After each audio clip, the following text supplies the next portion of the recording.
Ibu yang terkasih dalam Tuhan, kita akan melihat lagi lanjutannya. Ini kita akan melihat tentang Ayub. Bagaimana tujuan akhir itu bukan kesalehan, tetapi Ayub mengenal pribadi Allahnya. Saya akan mengajak kita untuk merenungkan ini. Dan ini sangat menarik. Kalau kita tahu siapakah Ayub itu, kita akan berkata, oh, Ayub itu adalah seorang yang hidupnya sejaman dengan leluhur bangsa Israel, yaitu Abraham. Oke, benar. Lalu apa lagi? Seorang yang kaya, ya. Dia banyak ternaknya, anak-anaknya juga banyak, ada 10 orang anak. Kemudian dia seorang yang saleh dan jujur, takut akan Tuhan. Bahkan dikatakan bahwa dia orang yang terpandang di kalangan masyarakat pada saat itu, ya. Jadi kalau kita lihat gambarnya ya mungkin seperti ini ya. Dia kaya, terpandang, banyak ternaknya dan sebagainya. Bersama dengan Abraham, satu sama dengan Abraham. Coba kita lihat lebih dalam lagi. Bahwa harta Ayub yang paling luar biasa berharga di hadapan Tuhan sebenarnya apa? Korban bakaran. Ya. Korban bakaran itu bagi Ayub harta yang luar biasa. Karena apa? Begitu banyak ternak kambing dombanya dan dia selalu setiap hari dikatakan bahwa dia mempersembahkan korban penghapusan dosa. Mungkin anak-anaknya sempat berdosa dan sebagainya. Dan ini dia lakukan dengan rutinitas yang luar biasa. Karena apa? Selalu dia lakukan pengorbanan seperti itu. Dan kita melihat hidupnya yang dikatakan juga begitu luar biasa. Dan kalau secara umum kita melihat, oh iya, krisis di Eden tentang iblis yang menggoda manusia dan menjatuhkan manusia, kemudian dengan jubah daripada kulit binatang, bagaimana penunjukan korban Habel yang diterima Tuhan, itu masuk dalam kehidupan Ayub dan kita berkata dia orang benar. Karena apa? Dia sudah menunjukkan bagaimana dia melakukan sebuah hal yang Tuhan inginkan, yaitu pengorbanan kambing domba. Ini mau menunjukkan kepada Golgota, ya, bagaimana kehidupan Ayub ini luar biasa. Dan dia sudah menyatakan bahwa dalam kehidupannya dia mengambil Golgota di masa depan untuk menjadi bagiannya, di mana apa? Dia juga ditebus dari segala dosa, keluarganya, semuanya ditebus Tuhan. Oke, tidak ada masalah.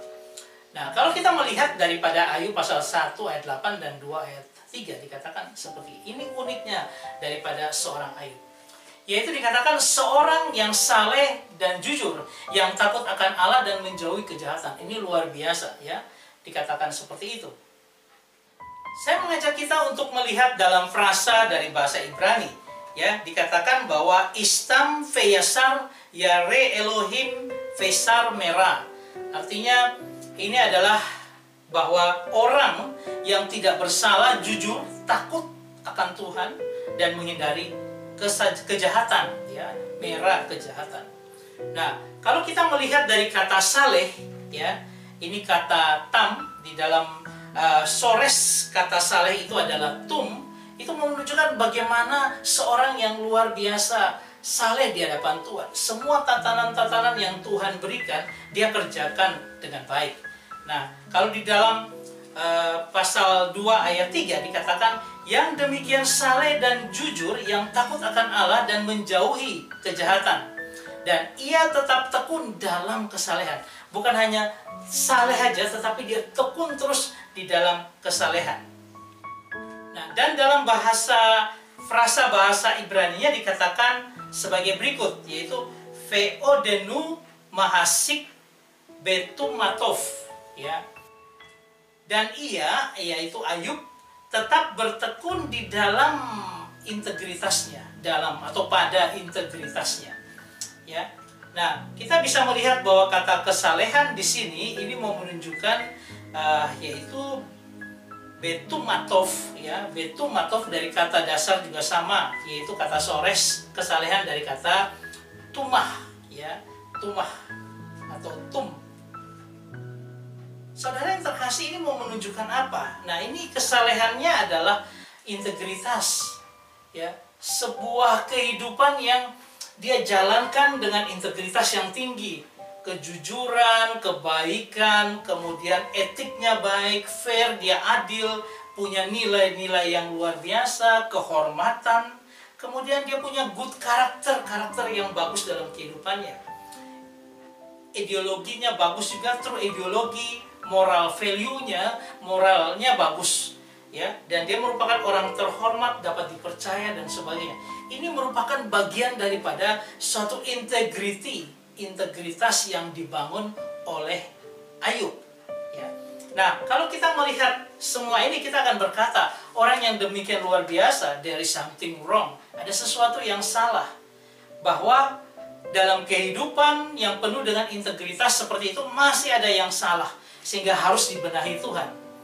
Nah, itulah sebabnya ketika dalam proses selanjutnya Tuhan menunjukkan kepada iblis yang pada saat itu, ya, datang di sorga, ya, dikatakan seperti demikian, bahwa iblis datang di sorga, ya. Nah, ketika dia masuk ke dalam sorga, tidak dapat dihalangi oleh para penjaga, dan ya Tuhan membiarkan, ya, bahwa iblis ada dalam sorga. Ini merupakan bagian yang belum kita mengerti mungkin. Tapi coba kita lihat.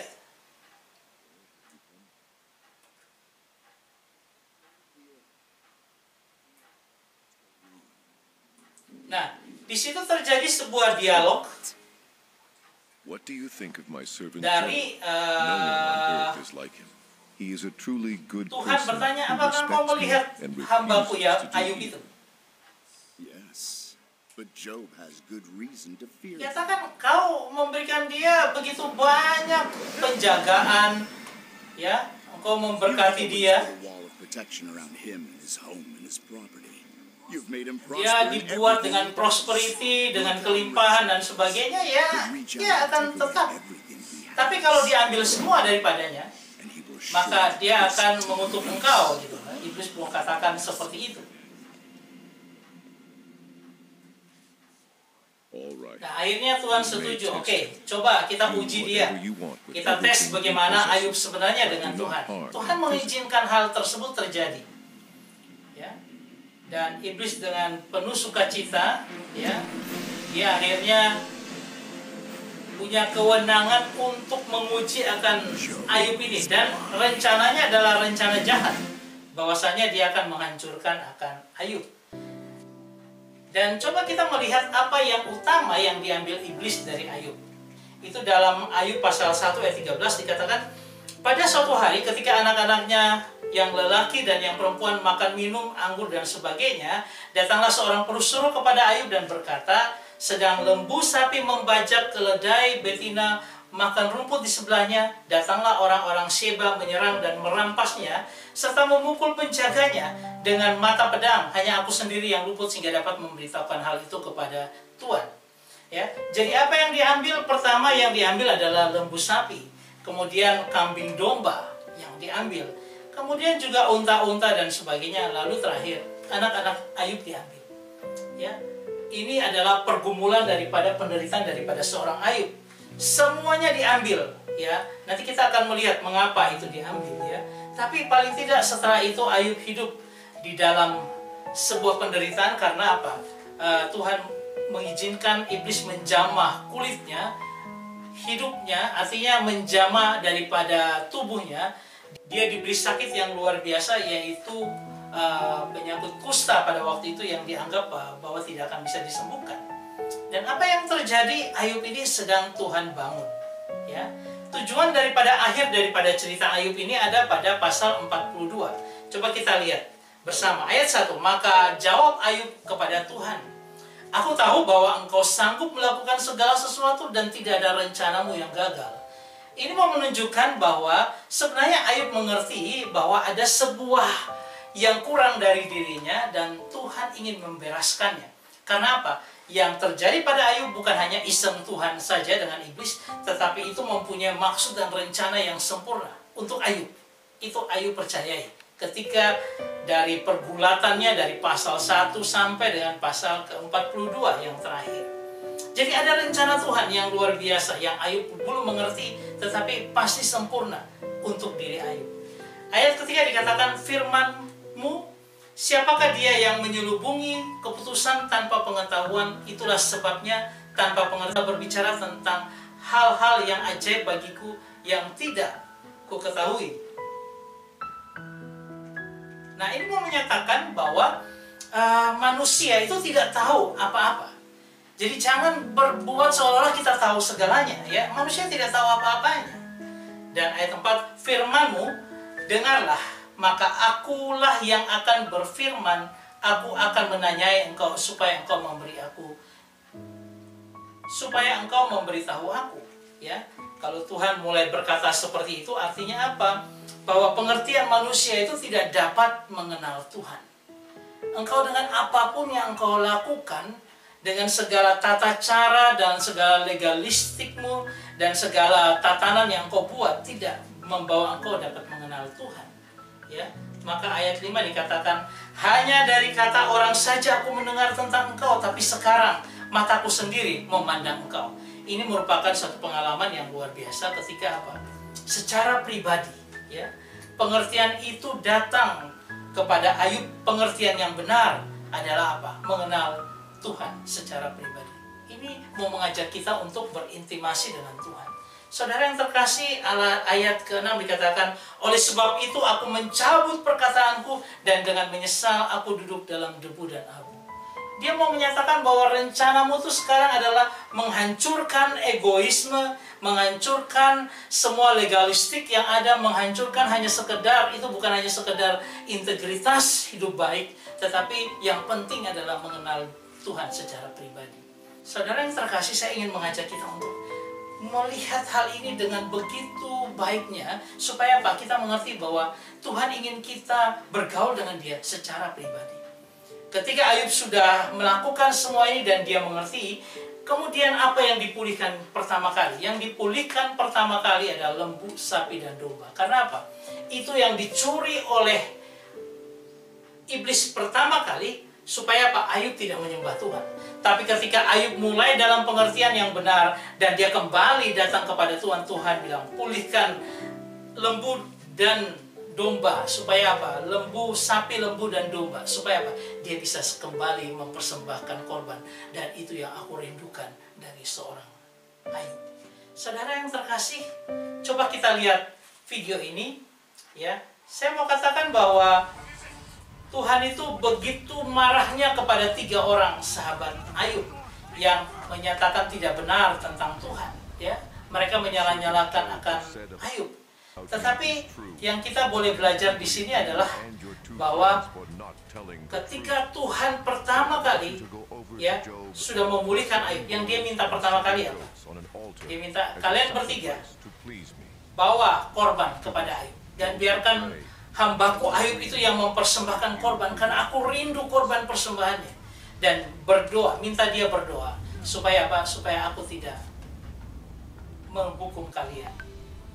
Sehingga ketika mereka mendengar itu, langsung mereka lari bersama, mencari kambing dombanya, mengambil dan memberikan kepada Ayub, supaya Ayub membawa itu menjadi korban persembahan di hadapan Tuhan. Saudara yang terkasih, saya mau mengajak kita merefleksikannya itu seperti ini. Bagaimana dengan kehidupan kita? Sudahkah kesalehan atau salehkah hidup kita itu penuh integritas sebagaimana yang dinyatakan Ayub dalam kehidupannya? Saudara, integritas itu penting dalam kehidupan kita. Bahwa kita hidup saleh itu sangat penting, ya. Dan Tuhan bertanya, hidup kita sudah saleh seperti Ayub kan? Kalau enggak, latihlah dirimu untuk hidup saleh. Tapi tidak cukup hanya itu. Harusnya semua itu akan membawa kita bertemu dengan Yesus, bertemu dengan pribadi Allah yang memperkenalkan dirinya dalam kehidupan kita. Kita harus mengenalnya secara pribadi dan bukan dari kata orang, ya. Supaya apa? Kita datang dalam kesalehan hidup kita, dalam tatanan-tatanan yang kita ikuti, dalam melaksanakan firman, tetapi yang terlebih lagi bahwa diri kita untuk apa? Kita hidup saleh dan mengenal Dia secara pribadi. Kesalehan itu harus membawa orang dalam pengenalan yang pribadi dengan Tuhan. Kalau kesalehan tinggal kesalehan, tapi engkau tidak mengenal pribadi, engkau akan diproses seperti Ayub. Tetapi saya mengajak kita untuk datang kepada Tuhan dalam kehidupan yang saleh yang kita bangun, tetapi lebih jauh lagi yaitu mengenal Dia secara pribadi. Saudara yang terkasih, ada seorang kakak rohani saya yang punya pengalaman yang luar biasa. Dia katakan bahwa sebenarnya kita itu bukan hanya intelektual kita sikap dan perilaku yang penuh kesalehan dan sebagainya yang Tuhan inginkan. Karena apa? Itu akan membawa kita pada sebuah level di mana kalau terjadi burnout, di mana terjadi suatu kelelahan rohani, itu akan menjatuhkan kita. Tapi Tuhan begitu baik melalui pengalamannya. Dia mengalami apa yang disebut Tuhan ingin. Tuhan katakan kepada aku ingin kau mengenal aku secara pribadi. Bukan hanya sekedar dari intelektual, bukan dari sikap hidup yang saleh, tetapi langsung berhadapan dengan aku. Bagaimana caranya? Ya. Dan Tuhan berkata, kamu jangan dengar saja melalui pembacaan Alkitab dari Paulus, dari yang lain-lain, tetapi alami aku secara langsung. Caranya gimana? Baca akan Injil itu tanpa menyebutkan akan perikop-perikopnya, langsung baca utuh semua, karena semua itu sebenarnya tanpa ada labelisasi dan sebagainya. Lalu lihat pribadiku yang keluar. Nah, itu yang saya belajar sehingga saya mengambil rekaman daripada Injil Matius, Markus, Lukas, Yohanes. Kemudian saya potong semua rekaman itu hanya untuk ayat yang dibacakan terus-menerus. Mungkin kita baca Matius bisa sampai 2 jam 50 menit. Ya, kita dengarkan, itu yang sedang saya coba. Atau Markus 2 jaman. Tapi coba dengarkan dengan saksama bagaimana firman itu masuk, dan kita akan semakin mengenal akan pribadi Tuhan. Saya berharap ini menjadi bagian dalam kehidupan kita, supaya kita semakin bertumbuh, bukan hanya sekedar kesalehan aja, tetapi bagaimana kita berjumpa langsung dengan Tuhan kita untuk mengenalnya secara pribadi. Tuhan Yesus memberkati kita semua. Amin.